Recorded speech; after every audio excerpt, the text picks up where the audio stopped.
Detroit Lions finished 3-13-1 last year, nagging the second overall pick, and were just a downright atrocious team. They got blown out the most out of any teams, even less than the Jags. However, with the help of a few key offseason moves and just having an easier schedule than last year, I'm going to try and predict their schedule and also give just a nice in-depth analysis of how I think this very team could do. In my opinion, they have a potential to be a really good playoff team. However, in the other's eyes, they're probably going to go 5-12, or even worse than that. So let's see. The Lions started out with a major move, signing DJ Chark for a 1-year, $10 million deal.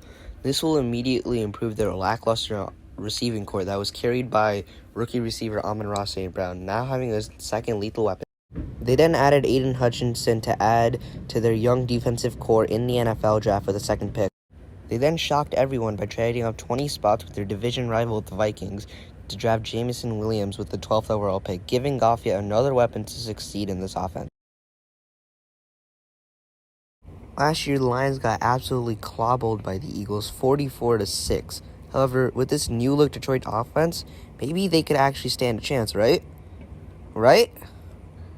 Unfortunately for the Lions, the Eagles also got better as a team. The Eagles traded for A.J. Brown during the draft and then paid him handsomely, giving him a 4-year, $100 million extension.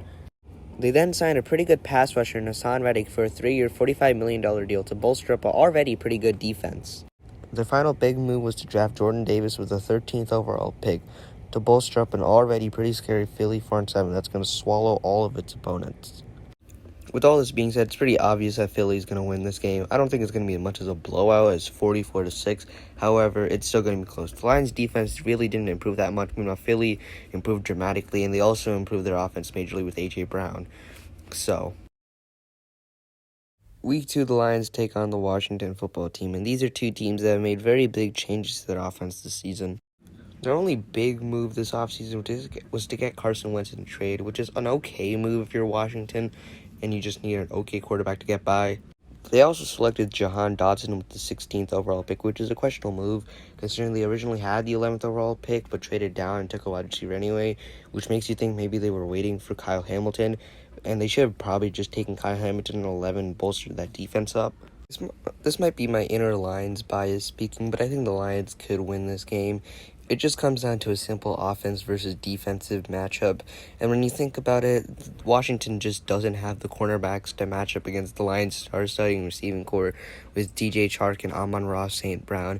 Meanwhile, the Lions have an arguably top 5 offensive line that can probably handle Jonathan Allen and Chase Young, who's still on an ACL tear and might not be there. Week 3, the Lions take on the Minnesota Vikings. And now, the last 2 times these teams faced off, it was very eventful. And I mean very eventful. And this game will no doubt be important definitely later down the line. Easily the biggest move for the Vikings was signing Za'Darius Smith to a 3-year, $42 million contract.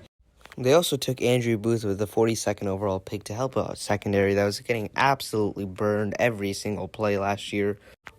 Overall, this is a pretty obvious wins for the Vikings. They have a much better offense, they have a much better defense, and they're also at home, which I think is the biggest factor in this. This game definitely is going to be just as close as the last 2 times they met, but still, I'm going to give it to the Vikings with probably a touchdown or maybe a touchdown plus a field goal to win. The Lions face the Seahawks in Week 4 of the 2022 season, and this game is a lot different than what it might have been last year. The Seahawks obviously lost Russell Wilson in their trade to Denver, but they also acquired star tight end Noah Fant in that trade. They also added amazing running back in Kenneth Walker, which as a Michigan State fan makes me very excited to hopefully see what he can do in Seattle.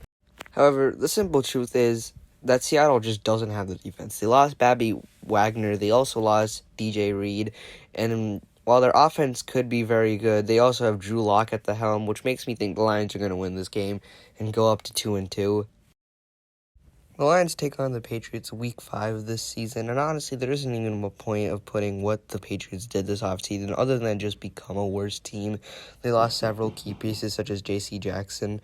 However, it's still Bill Belichick, and we're still the Detroit Lions.